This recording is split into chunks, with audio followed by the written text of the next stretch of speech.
This morning, a prediction started spreading across social media. Mark Slapinski, a Canadian journalist with hundreds of thousands of followers, declared that the United States would invade Cuba. Tomorrow. Within hours, tens of thousands of people had shared it. Comment sections filled with panic. People started tagging family members living in Florida. Some were genuinely asking whether they should be worried. And here's the thing, I'm not making this video to tell you he's right or wrong. I'm making this video to ask a different question entirely. Why do predictions like this spread so fast? Who actually benefits from them? And how do you protect yourself from being misled the next time something like this comes along? Because there will be a next time. There always is. Let's start with Mark Slapinski, because understanding who he is matters more than most people realize. He's not a nobody. He's a journalist who built a large following by covering geopolitical flashpoints with a style that's confident, direct, and very shareable. The kind of voice that feels like it knows things other people don't. And he's been right before. Notably, he predicted that the United States would send military forces to intervene in Iran. And that happened. One correct call. A significant one, and your brain remembered it. This isn't a character flaw. It's just how human cognition works. Psychologists call it availability bias, the tendency to judge the probability of an event based on how easily a relevant example comes to mind. Slapinski was right about Iran, so your brain filed him under reliable source. The next time he makes a bold claim, you're already primed to take it seriously. But here's what almost nobody talks about. He's also been wrong, many times. And those failed predictions, they disappeared within 48 hours. No one made a follow-up video. No algorithm surfaced the corrections. The misses simply evaporated, while the one big hit stayed lodged in collective memory. So when you try to evaluate his track record, you're not working with complete information. You're working with the highlights reel, curated not by anyone in particular, but by the mechanics of how attention works online. Now let's actually look at what this Cuba prediction is built on. When I evaluate any claim about imminent military action, I use a simple three-tier framework. Not because it's complicated, but because most people skip it entirely and go straight to feeling things. The first tier is hard signals. These are indicators that are nearly impossible to fake and extremely costly to produce without genuine intent. We're talking about official evacuation orders issued to civilians by embassies. We're talking about carrier strike groups being repositioned. We're talking about formal emergency declarations from heads of state. These are the signals that require real resources, real coordination, and real commitment. When you see them, pay attention. The second tier is soft signals. Diplomatic hostility, new sanctions being tightened, warships moving into international waters closer to a target. These can be meaningful, but they're also the normal background noise of geopolitics. Countries exchange these kinds of pressures constantly without it ever escalating to military conflict. Soft signals without hard signals are interesting, but they're not predictive. The third tier is noise. Tweets, Substack posts, unverified clips, anonymous accounts, predictions with no named sources and no institutional backing. Now here's the only question that matters. Where does Slapinski's Cuba prediction fall on this framework? Tier 3. Entirely. As of right now, not a single embassy, not Canada, not the United Kingdom, not France, not Germany, not any US ally, has issued an evacuation order for civilians in Cuba.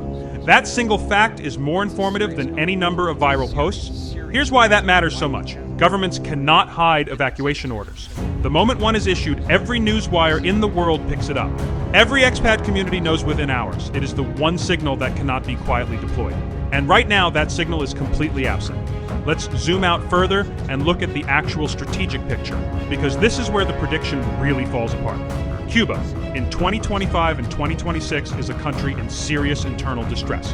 The electrical grid has been in crisis for over a year, with blackouts lasting anywhere from 12 to 20 hours a day in some regions.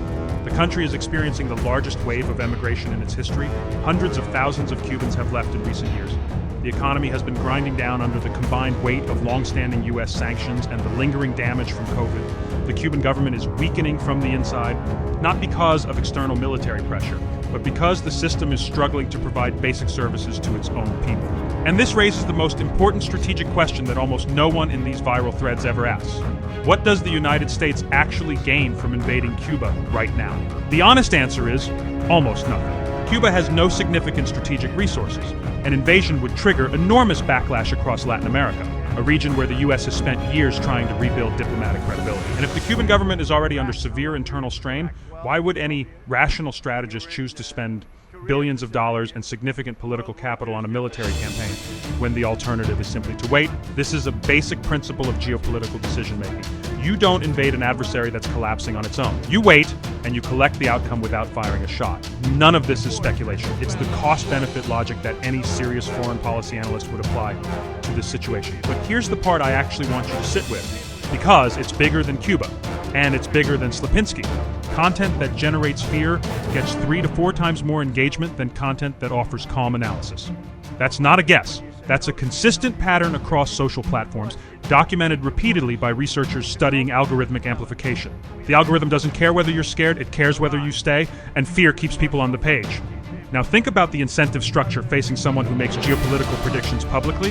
If Slipinski is right about Cuba, the upside is enormous. Viral reach, new followers, interview requests, a reputation solidified. If he's wrong, the downside is nearly zero. The post gets buried. Nobody makes a video holding him accountable. The algorithm doesn't surface his failures the way it surfaced his prediction. Within 2 days, the whole thing is forgotten. This is what economists call an asymmetric payoff. A huge reward for being right, almost no penalty for being wrong. When that structure exists, you should expect people to make bold predictions frequently. Not because they've done rigorous analysis, but because the math of attention makes it worth trying. This isn't unique to Slipinski. It applies to dozens of accounts across every major platform. The system rewards the prediction, not the accuracy. So where does that leave us? Based on everything we've looked at, the absence of hard signals, the lack of any evacuation orders, the strategic logic that makes an invasion deeply unattractive right now, the probability of US military action against Cuba in the next 24 hours is extremely low. What's far more likely is that tomorrow passes without incident. The post gets quietly forgotten, and within a week, the next prediction is already circulating. But instead of leaving you with just my verdict, I want to leave you with something you can actually use. 3 questions. Apply them to any geopolitical prediction you see from any source. First, have at least 2 embassies issued civilian evacuation orders? If not, you're not looking at imminent conflict. You're looking at speculation. Second, does the person making the prediction benefit from going viral, regardless of whether they're right or wrong? If yes, factor that into how much weight you give their confidence. Third, does the proposed action make strategic sense for the country supposedly taking it, not ideologically, strategically? What do they actually gain? What do they risk? If that math doesn't work, the prediction probably doesn't either. If the answer to question 1 is no and the answer to question 2 is yes, you're almost certainly looking at noise. That's the filter. It's not complicated, but it's the difference between being informed and being managed.